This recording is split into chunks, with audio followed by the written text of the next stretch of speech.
नमस्कार साथियों। आज हम एनसीईआरटी की क्लास 6 कक्षा के चैप्टर नंबर 2 को देखेंगे और सिर्फ ये नोट्स फॉर्म में बना हुआ हैंड रिटन नोट्स है।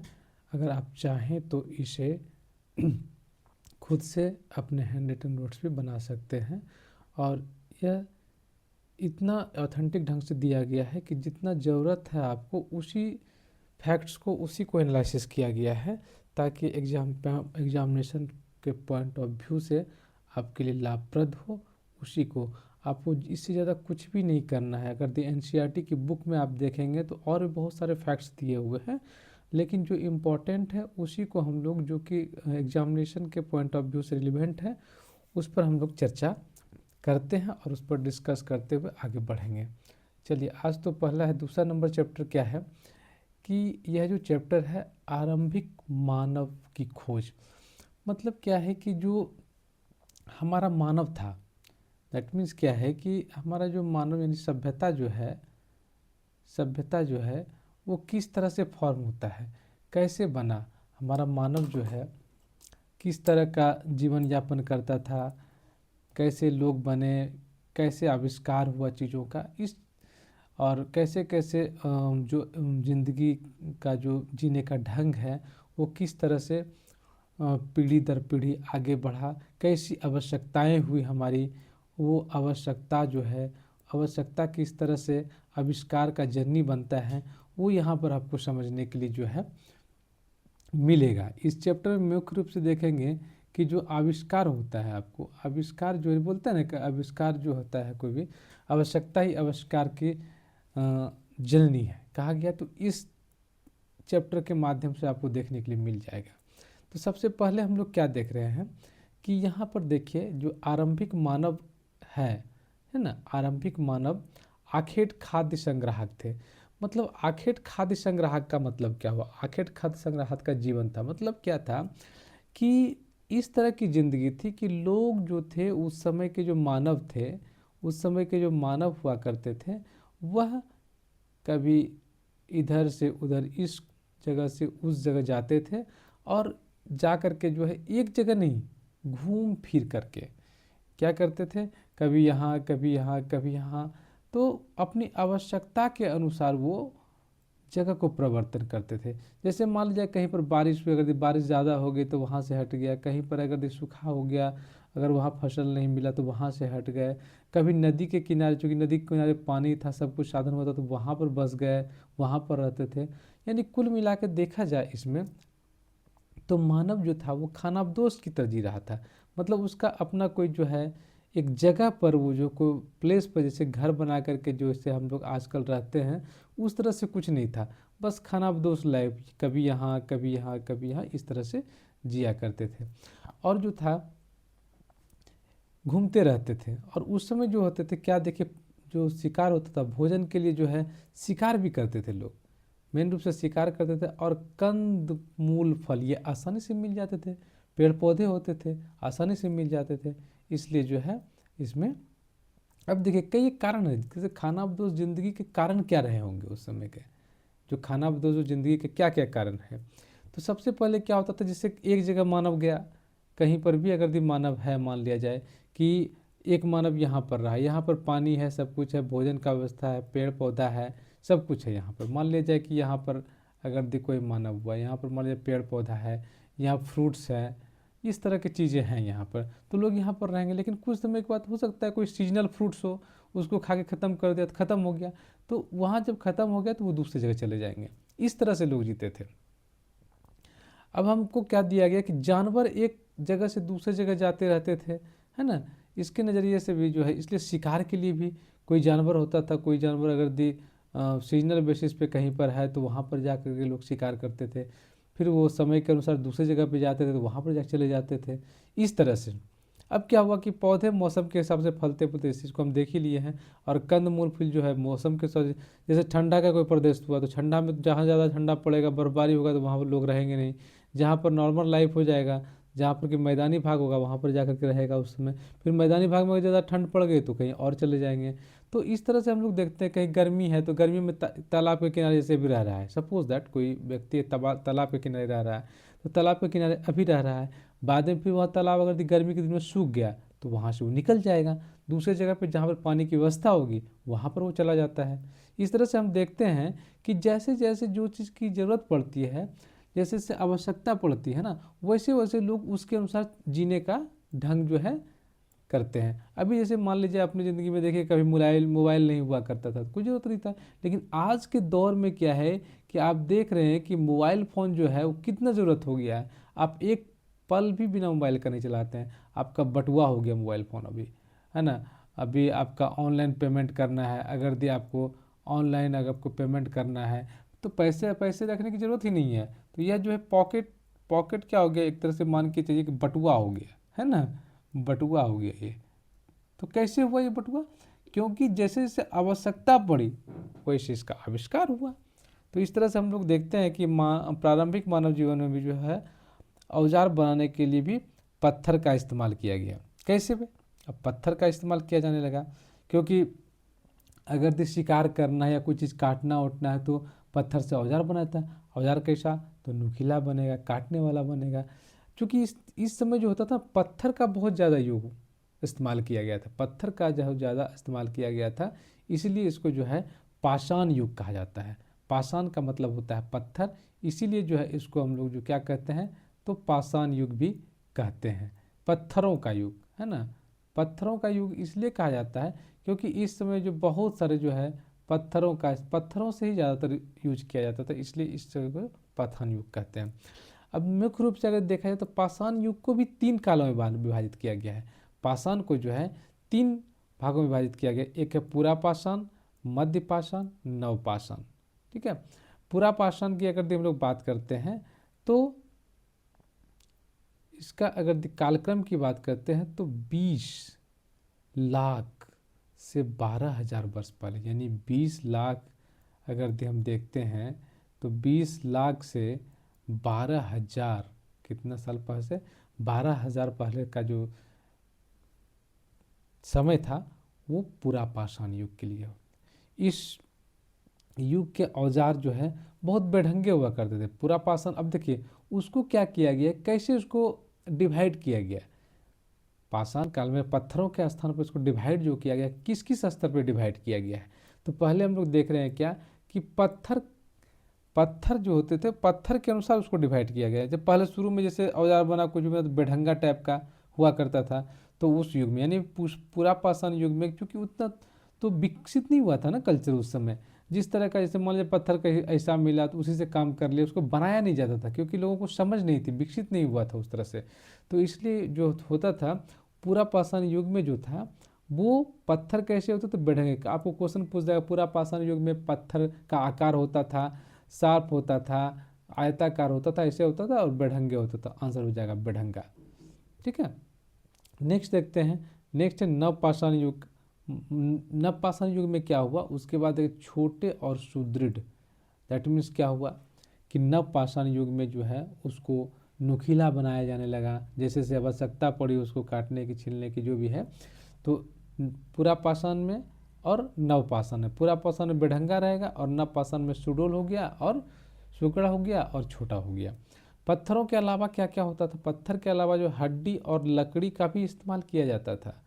यही क्वेश्चन बन जाएगा नवपाषाण युग में जो है या पुरापाषाण युग में जो है पत्थरों के अलावा और किस किस चीज़ों से बने औजारों का इस्तेमाल किया जाता था। तो लकड़ी और हड्डी का किया जाता था, लकड़ी और हड्डी का इस्तेमाल किया जाता था। अभी क्या हुआ इसके बाद देखते हैं, घरों में मसाला पीसने के लिए आज भी हम लोग क्या करते हैं, अभी भी देखिए आज तक भी गांव में आप जाएंगे जब देखेंगे, अभी तो मिक्सी वगैरह आ गया, लेकिन अभी भी गांव में आपको सिलबाटी होता है, इस तरह से सिलबाटी हुआ करता था। ठीक है ना, और इस पर एक लोढ़ी ऐसे करके होता था और इसी सिलबाटी पर जो मसाला वसाला पीसा जाता था। तो अभी भी जो है गाँवों में जो है मसाला पीसने के लिए सिलबाटी का इस्तेमाल हम लोग करते हैं, यानी कि पत्थर का आज भी हमारे जीवन में है। ठीक है, चक्की मिल में क्या होता है, पत्थर ही होता है।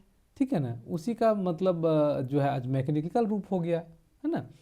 फिर देखिए मांस और हड्डी काटने के लिए भी इसका इस्तेमाल किया जाता था, मांस और हड्डी बोले काटने के लिए किया जाता था। पेड़ की छाल और जानवरों की चमड़ी उतारने के लिए, पेड़ का छाल होता था, उपयोग क्या क्या होता, पेड़ का छाल उतारना है, चमड़ी उतारना है उसका, तो उसका भी इस्तेमाल किया था। फल और जड़ अगर यदि काटना है उसमें भी इस्तेमाल किया जाता।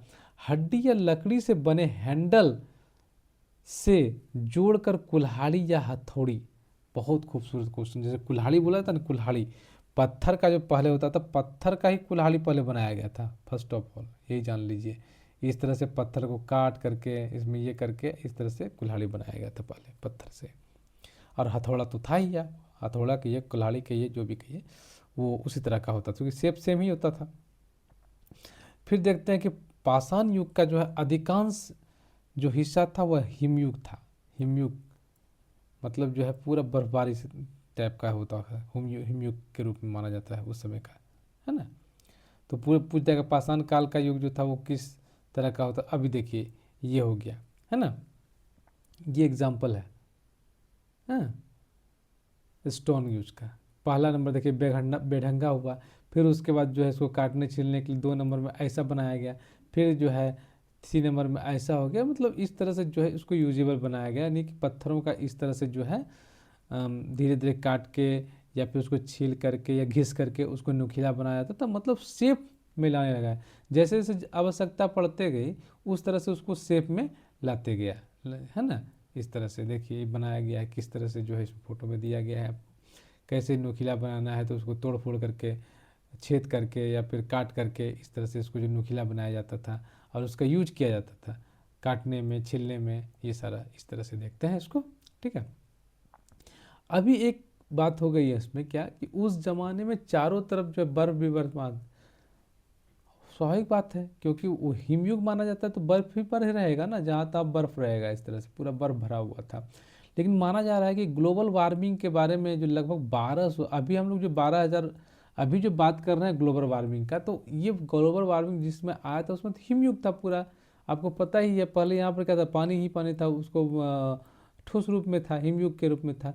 लेकिन जैसे जैसे गर्मी बढ़ी, लोगों का तापमान रहने लगा, तापमान बढ़ने गया, तो हिम क्या हुआ, हिमयुग का अंत हो गया। यानी कि इस समय जो है ग्लोबल वार्मिंग की स्थिति बनी और धीरे धीरे जो है एक बड़ा हिस्सा क्या हुआ, ये पूरी तरह से एक बड़ा हिस्सा जो था वो हिम से जो आच्छादित था वो धीरे धीरे हटता चला गया।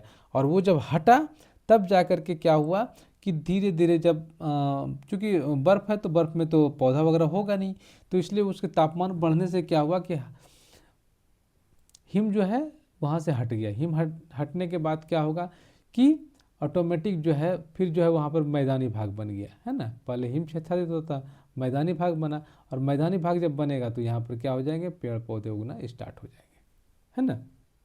तो इस तरह से हम लोग देखते हैं। अभी क्या हुआ, हरित पौधा तेजी से पनपने लग जाएगा। अब तापमान जब सही तापमान रहेगा तो तेजी से बढ़ेगा ही बढ़ेगा।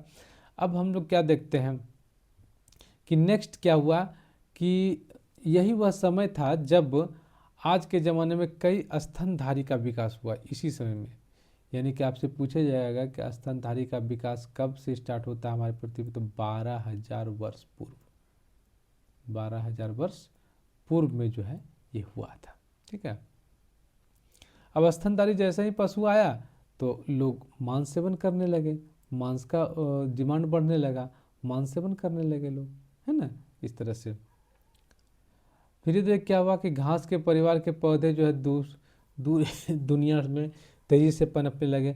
और इसी समय जो है इन दिस टाइम क्या हुआ भाई, इस समय में, इसी समय आपको देखने के लिए मिलता है धान, गेहूँ, मक्का, ये सारे पौधे। और ये बहुत खूबसूरत क्वेश्चन यहाँ से बन सकता है क्लास 6 की एनसीईआरटी से, जो आप समझ नहीं सकते किस तरह क्वेश्चन बन सकता है। देखिए यही अगर पूछ देगा कि घास के परिवार में का कौन सा सदस्य है ना, धान, गेहूँ, मक्का, ये सारा जो है ना वो घास के परिवार का सदस्य होता है।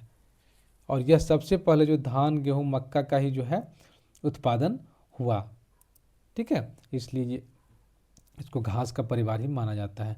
फिर धीरे धीरे क्या हुआ कि जब लोग जो है अनाज का इस्तेमाल करना शुरू किया, धीरे धीरे जब अनाज होगा तो अनाज का इस्तेमाल होगा ना धीरे धीरे, है ना। पहले क्या हुआ, पशु आया, फिर जो है पशु आया तब पेड़ पौधा आया, पेड़ पौधे के बाद जो पशु आएगा, स्तनधारी का विकास हुआ, फिर लोग उसको मांस खाते थे, फिर अनाज खाने लगे। इस तरह से हम लोग आगे जो है विकास होने लगा, मानव का धीरे धीरे किस तरह से विकास होने लगा।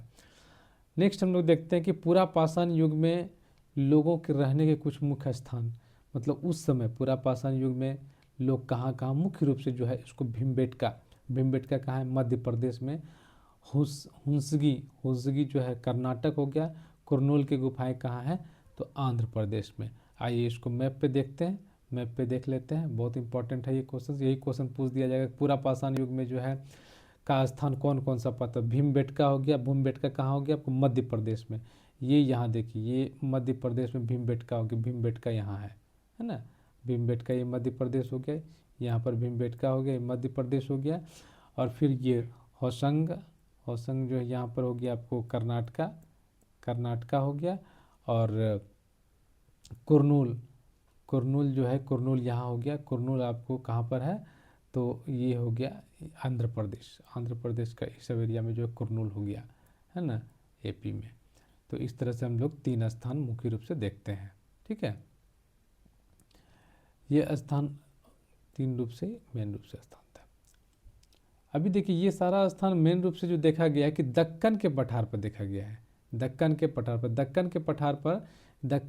पर जो है, क्योंकि दक्कन के पठार पर इसलिए देखा गया क्योंकि यहाँ पर जो प्रचुर मात्रा में क्या पाया गया, पत्थर, है ना। और चूंकि यह काल ही क्या है, पाषाण काल, है ना, पाषाण काल है। जब पाषाण काल है तो पत्थर जहाँ पर होगा। और चूंकि आप जानते हैं कि नीचे वाला जो एरिया है भारत का, ये वाला एरिया, ये जो दक्कन का पठार जिसको हम लोग बोलते हैं, ये क्या है, तो पठारी भाग है। पठारी भाग है तो निश्चित रूप से यहाँ पर पत्थर मिलेंगे ही मिलेंगे, ठीक है। नेक्स्ट देखते हैं, क्योंकि प्रचुर मात्रा में उपलब्ध था वहाँ पर, तो औजार भी बनेगा, सब कुछ, पत्थर वहाँ है तो सब कुछ बनेगा, ऑटोमेटिक था, ये सारा चीज़ बनना ही बनना है। अब आइए नेक्स्ट देखते हैं, कुछ स्थानों पर औजार बनाने के लिए प्रचुर मात्रा में पत्थर मिलते थे। सही बात है भाई, उस स्थान था ही वहाँ पर इस्तेमाल। ऐसे स्थान का इस्तेमाल औजार बनाने के लिए किया जाता था। ऐसे स्थानों में उद्योग स्थल कहते थे। ऐसा स्थान जहाँ पर कि आसानी से क्या मिल जाता था, आसानी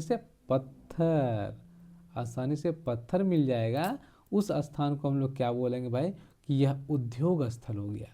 क्यों, क्योंकि जब पत्थर मिलेगा तो निश्चित रूप से औजार बनेंगे, इसलिए उस स्थान को जो है उद्योग स्थल कहा जाता था। और ऐसे चूँकि वहाँ पर जब उद्योग बनेगा तो लोग वहाँ पर रहना स्टार्ट कर देंगे, इसलिए वो जगह को बोला जाएगा आवास उद्योग स्थल भी कहा जाता था, है ना। तो पत्थर के औजारों का निर्माण के बारे में हम लोग देखते हैं। ये आपको देख लीजिए, ये सारा स्थान दिया हुआ है इसमें मैप पे, जो हम लोग पढ़े अभी। होसंग हो गया, यहाँ है होसंग। कुरनूल कहाँ पर है, तो आपको आंध्र प्रदेश, एपी में, एपी में हो गया। होसंग कहाँ है भाई, तो कर्नाटका में है होसंग। और एक भीमबेटका कहाँ हो गया आपको, एमपी में। ये सारा कहाँ है, तो दक्कन के पठार में है, ठीक है। चलिए नेक्स्ट, अब यहाँ पर देखते हैं कि पाषाण औजारों को बनाने की विधि की बात करते हैं। बहुत अच्छा क्वेश्चन से यहाँ पे बन सकता है आपको। एनसीईआरटी में यही खासियत है बुक में कि आपका एक एक चीज़ जो है ना उसका इम्पोर्टेंट होता है, कहीं से भी क्वेश्चन अच्छी तरह से बन सकता है। अब देखिए ये पूछ देगा कि पत्थर की जो बनाने की विधियाँ थी, औजार बनाए जाते थे पूरा पाषाण युग में, वो किस विधि से बनाए जाते थे। यहाँ से क्वेश्चंस भी बन सकते हैं, बनता ही क्वेश्चंस।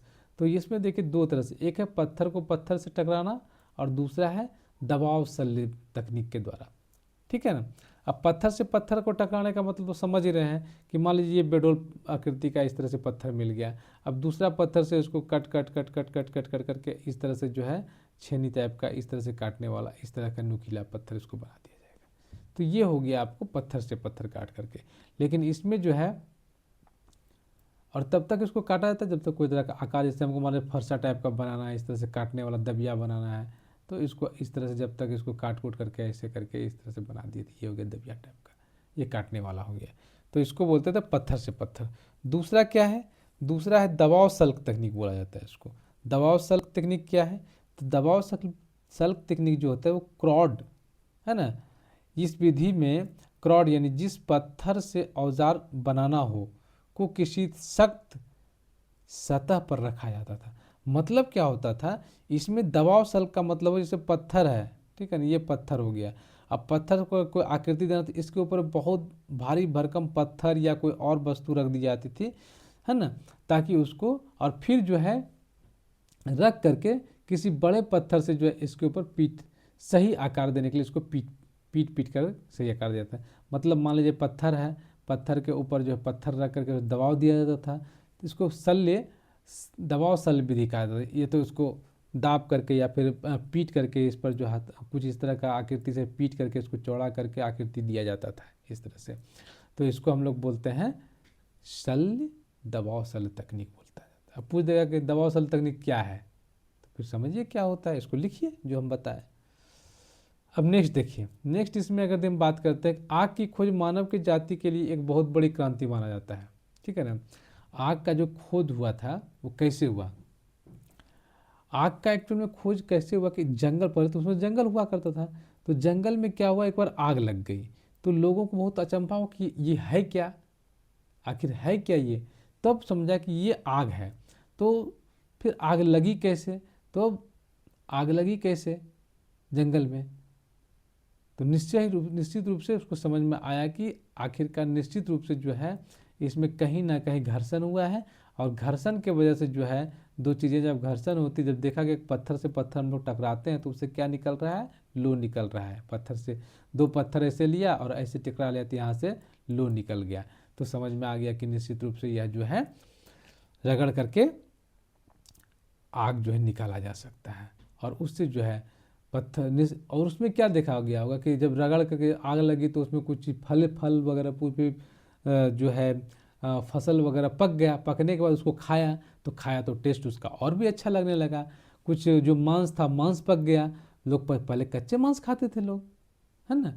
अब यहाँ पर क्या हुआ, जब पकाने के बाद देखा तो वो टेस्टी लगने लगा था खाने में, तो उसको मानव को समझ में आने लगा था कि धीरे धीरे ये सारा करने से जो है और भी हमको ये अच्छा लग रहा है। तो इस तरह से जीवन की शैली जो है परिवर्तन होते चली गई, है ना। नेक्स्ट देखते हैं हम लोग क्या है कि हाँ, कुरनूल के गुफाओं में राख के अवशेष मिले, ये भी इंपॉर्टेंट है, देख लीजिए, है ना। इससे पता चलता है कि यह आग का इस्तेमाल करते थे। अब पूछ देगा कि किस स्थान पर जो है राख के अवशेष मिले हैं, तो क्या कुरनूल की गुफाओं में। कुरनूल की गुफा कहाँ पर है, तो आप भी जान रहे हैं कुरनूल की गुफा कहाँ है, एपी आंध्र प्रदेश में, एपी में कुरनूल की गुफा है, ठीक है ना। चलिए नेक्स्ट हम लोग देख लिए, आग का इस्तेमाल हो गया, ठीक है ना। अभी शैल्य चित्रकला बोलते हैं उसको, रॉक पेंटिंग।